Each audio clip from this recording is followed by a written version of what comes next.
এরপরে আমাদের গোয়েন্দা বিভাগ থেকে প্রতিদিন দুইটা করে টিম দুইটা টিম সন্ধ্যার পর থেকে ভোররাত পর্যন্ত, সেহরির রাত পর্যন্ত, আর সেহরির সময় মানে রাত 3টার থেকে আবার আরেকটা টিম শুধু এই ছিনতাই প্রতিরোধের জন্য, মানে গোয়েন্দা দক্ষিণ বিভাগের থেকে একটি টিম, আবার উত্তর বিভাগের থেকে আরেকটি টিম, এরকম ভোর রাতের ছিনতাই প্রতিরোধের জন্য কিন্তু দুইটি টিম, গোয়েন্দা বিভাগের দুইটি টিম কাজ করতেছে।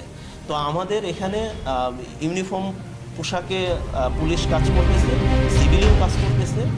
তো আমরা মনে করি যে আমরা এই নগরবাসীকে একটা স্বস্তিতে রাখতে পারবো, বা এই ছিনতাই চুরি প্রতিরোধের জন্য আরও কার্যকর পদক্ষেপ গ্রহণ করতে পারবো।